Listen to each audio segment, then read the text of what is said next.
objective was the destruction of Iran's nuclear enrichment capacity and a stop to the nuclear threat posed by the world's #1 state sponsor of terror. Iran, the bully of the Middle East, must now make peace. If they do not, future attacks will be far greater and a lot easier. اینی که به ملت ایران بگم بیایید تسلیم بشید حرف عاقلانه نیست. افراد با خرد میشناسن ایران رو، میشناسن ملت ایران رو، میشناسن تاریخ ایران رو، هرگز چنین حرفی رو بر زبان جاری نمیکنن. تسلیم چی بگم؟ ملت ایران تسلیم شدنی نیست.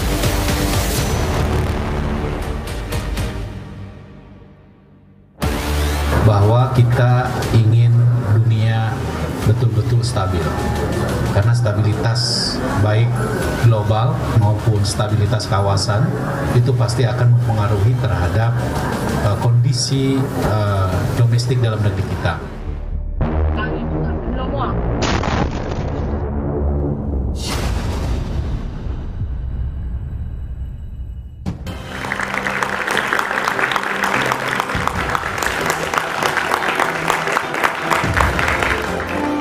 Selamat malam. Usai saling serang, Iran dan Israel akhirnya sepakat gencatan senjata. Keputusan ini pertama kali diumumkan Presiden Amerika Serikat Donald Trump yang mengklaim pemerintah Israel dan Iran ingin berdamai. Pernyataan Trump soal gencatan senjata ini muncul setelah Iran menyerang pangkalan udara Amerika Serikat di Qatar sebagai balasan atas serangan Amerika di 3 fasilitas nuklir milik Iran. Namun kesepakatan gencatan senjata ini dianggap masih setengah hati karena tak lama usai diputuskan gencatan senjata, Israel dan Iran kembali saling serang. Muncul kekhawatiran gencatan senjata hanya sementara, apalagi ini bukan konflik pertama kedua negara. Akankah krisis di Timur Tengah bakal berkepanjangan? Lalu apa yang mesti dilakukan Indonesia jika hal itu terjadi? Inilah Satu Meja Forum, Iran Israel gencatan senjata, krisis global mereda dalam tanda tanya.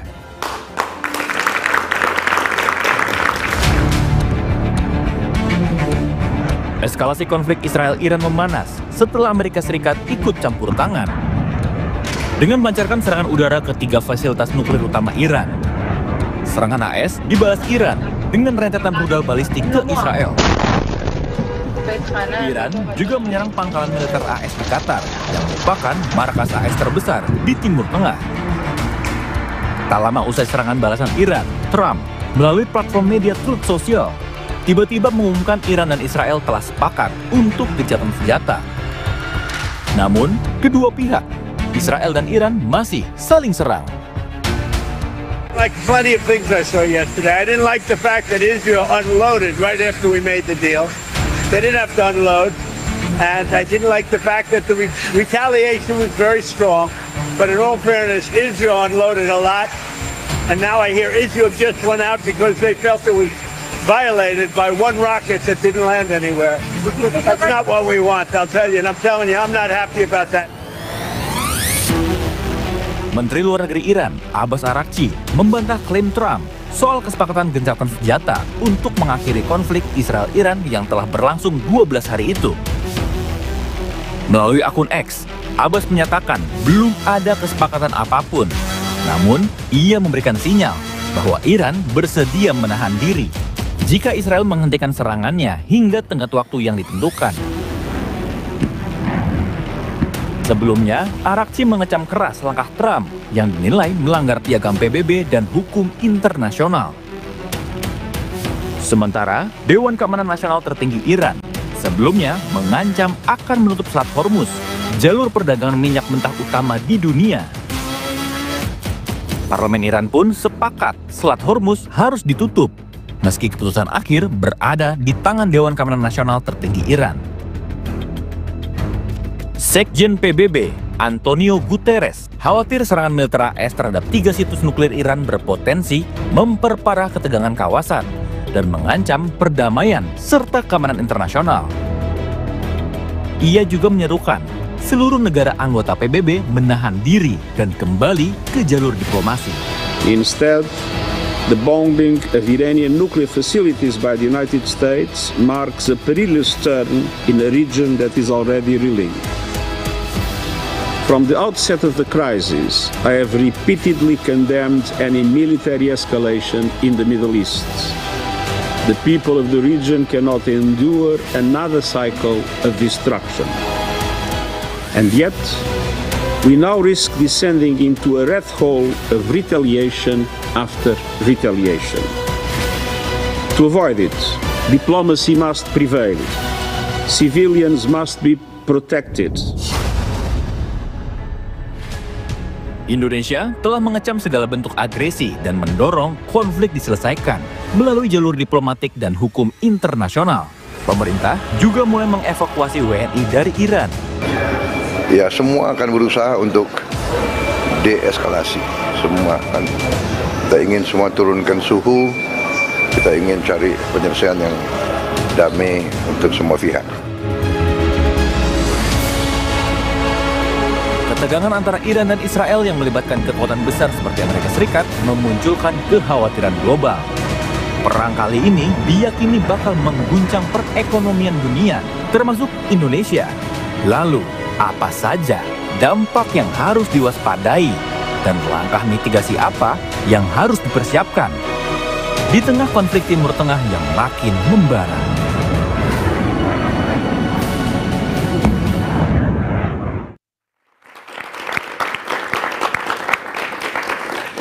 Iran-Israel gencatan senjata, krisis global mereda, sebuah pertanyaan. Telah hadir di studio Gubernur Lemhanas Aceh Hasan Zadzili. Malam, Kang Aceh. Malam. Assalamualaikum. Kemudian ada anggota Komisi 1 DPR dari fraksi PKS, Pak Sukamta. Malam, Pak Sukamta. Kemudian ada Dubes Indonesia untuk Iran 2012-2016, Dian Wirengjurith. Malam, Pak Dian. Kemudian ada pengamat militer Andi Wijayanto. Malam, Mas Andi. Saya ke Pak Dubes dulu ya, yang juga sebenarnya baru pulang dari Teheran 2 minggu yang lalu ya. Saya dengar sudah ada evakuasi dan sejumlah WNI sudah pulang, tapi tidak semuanya ingin pulang ke tanah air gitu. Gimana assessment dari Pak Dubes Dian sebetulnya? Terima kasih, Mas Budiman, teman-teman. Kejadian seperti ini bukan pertama dialami oleh Kementerian Luar Negeri ya. Beberapa krisis yang terjadi di berbagai negara memaksa kita harus mengevakuasi warga kita di sana. Tapi sekarang eranya sudah berbeda. Bukan lagi kamu harus pergi pulang sekarang. Bukan lagi. Karena banyak yang sudah katakan menikah di sana. Punya keluarga. Banyak yang sudah bekerja mapan. Yang berada di tempat yang jauh dari konflik militer itu. Mereka punya hak untuk menentukan nasibnya. Banyak yang memilih untuk tetap tinggal bersama keluarga, tetap bekerja dengan biasa. Karena kalau mereka kembali, pertanyaannya simpel. Siapa yang bisa menjamin yang bekerja dapat pekerjaan yang sama? Siapa yang dapat menjamin yang berkeluarga dapat penghasilan yang sama di sana sehingga bisa membiayai keluarga? Oke. Dikembalikan kepada masing-masing Pak. Dan sekarang Kemlu tidak lagi seperti dulu. Kita tidak bisa memaksa. Jadi pilihan WNI yang berada di Teheran mau pulang mau enggak sebetulnya? Ya, betul. Kira-kira begitu? Betul. Berapa banyak sih sebetulnya Pak Dian waktu Pak Dian berada di sana? Ketika saya sekitar 380-an yang jumlahnya menurut data terakhir kira-kira masih tetap seperti itu. Karena apa? Beasiswa selesai berganti dengan jumlah yang sama kira-kira gitu. Oke. Karena konsentrasi masyarakat kita di sana adalah mahasiswa yang sebagian besar ada di KUM. Teman-teman tahu ya. Mereka memang sudah dihukum karena itulah salah satu pusat pendidikan, kawan-kawan kita yang punya keyakinan mazhab lain. Oke, gitu ya. Itu artinya mereka lebih banyak Indonesian student ya Pak Dubes ya? Indonesian student dan banyak juga yang kemudian menjadi dosen. Menjadi dosen di Teheran, di KUM ya. Oke, baik. Pak Kamta, kalau lihat ini fokus soal WNI yang tidak mau dipulangkan. Kalau DPR-nya melihatnya apakah memang gencatan senjata ini pasti aman sehingga mereka memilih stay di Teheran? Kalau gencatan senjata ini tidak ada jaminan ya. Tidak ada jaminan. Israel punya track record untuk selalu melanggar gencatan senjata. Dan saya kira gencatan senjata kali ini pun juga tidak ada jaminan bahwa tidak akan ada pelanggaran lagi. Di kedua belah pihak saya kira memang kita ingin mereka menurunkan suhu, menurunkan eskalasi, saling menahan diri gitu. Tetapi saya kira persoalan utamanya kan belum selesai, bahwa Israel ini belum selesai urusannya dengan Gaza, dan di Gaza mereka justru makin ganas. Yang meninggal itu kurang lebih 100-an tiap hari. Dan sekarang yang ditembaki secara langsung itu adalah penduduk yang sedang ngantri makanan. Nah, brutalisme yang terjadi ini tercover oleh huru-hara Israel Iran ini. Nah, sementara ini persoalan belum selesai, boleh jadi nanti sewaktu-waktu Israel itu butuh lagi coverage atau butuh pengalian perhatian, sangat boleh jadi nanti nyerang Iran lagi gitu. Oke. Jadi tapi kalau Pak Kamta melihat ada sejumlah WNI yang kemudian tidak mau dievakuasi, itu pilihan-pilihan rasional dia? Ya, yang penting bagi Kedutaan Besar Indonesia dan Kemlu itu menyediakan contingency plan untuk melakukan evakuasi dan penyelamatan WNI. Bahwa ada sebagian WNI kita yang memilih untuk di sana dan berhitung pasti akan selamat atau menurut mereka akan selamat, saya kira kita memang tidak bisa memaksa. Tidak bisa memaksa, oke. Kalau Kang Aceh lihat gimana dari sisi Lemhanas terhadap WNI yang kelampaknya memang lebih baik stay berada di Teheran, di Iran gitu, tidak mau memilih peluang? Ya, saya kira yang terpenting adalah negara memfasilitasi ya terhadap upaya perlindungan terhadap warga negara Indonesia dimanapun, termasuk saya kira juga di Iran, karena tugas negara yang paling penting adalah melindungi warga negaranya. Walaupun tentu soal apakah warga negara kita yang ada di sana akan kembali atau tidak, itu kan tergantung dari sejauh mana penilaian mereka terhadap situasi eskalasi yang terjadi, baik antara Iran dengan Israel maupun eskalasi antara Iran dengan Amerika Serikat. Kalau dari kajian Lemhanas, tentunya Lemhanas punya kajian, apakah gencatan senjata ini akan langgeng gitu, akan selesai menuju kepada diplomasi atau sementara sifatnya? Ya, memang kita tidak bisa menduga ya. Ini kan situasi yang unprecedented ya, sesuatu yang memang kita tidak bisa menduga karena memang situasinya pasti akan selalu dinamis. Tergantung dari sejauh mana masing-masing negara dan juga situasi bukan saja antar negara, misalnya Iran dengan Amerika atau Iran dengan Israel, tetapi juga harus dilihat juga kondisi domestik negaranya masing-masing. Karena tentu berbagai manuver untuk misalnya melakukan serangan, itu kan seperti Amerika tentu tergantung dari kondisi domestik negaranya. Apakah misalnya mendapatkan persetujuan dari Kongres, ya, dan juga kan ini menyangkut juga dengan soal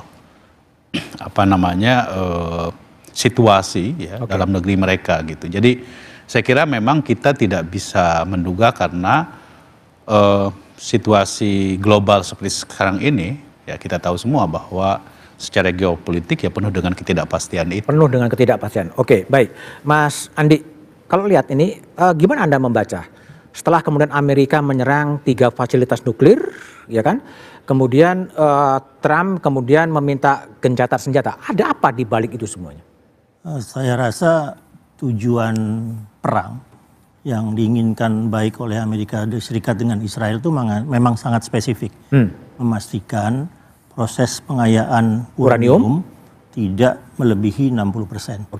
Jadi kira-kira yang mereka pastikan itu ada 200 kg yang pengayaannya 20%, ada 400 kg yang pengayaan 60%, itu tidak berlanjut menjadi pengayaan 90% yang akan menghasilkan senjata nuklir. Tujuan spesifiknya tercapai ketika 3 fasilitas nuklir itu bisa dibombardir oleh serangan udara Amerika Serikat. Dengan penghancuran 3 fasilitas nuklir dan asumsinya 600 kg yang pengayaan 20 dan 60 itu juga ikut hancur, maka Iran tidak memiliki kemampuan untuk melakukan pengayaan ke arah nuklir secara cepat dalam waktu 6-8 bulan ke depan. Ya, setelah itu Iran akan dipastikan oleh Amerika Serikat dan Israel tidak lagi bisa melakukan pengayaan nuklir lebih dari 5% sampai 5 tahun ke depan. Artinya Tujuannya serangan Amerika itu menjadi sukses gitu ya, terhadap penyerangan terhadap 3 fasilitas nuklir itu ya?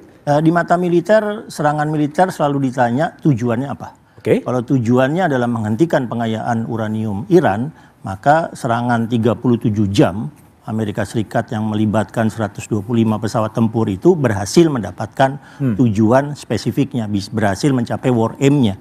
Nah, apakah itu akan menghasilkan satu stabilitas perdamaian antara Iran, Israel, dan Amerika Serikat? Belum tentu. Tapi minimal dari sisi war aim, pengayaan uranium Iran sampai 6-8 bulan ke depan itu dipastikan berhenti. Jadi apakah gencatan senjata kemudian akan mengarah kepada dunia yang damai? Kita bahas setelah jeda berikut ini.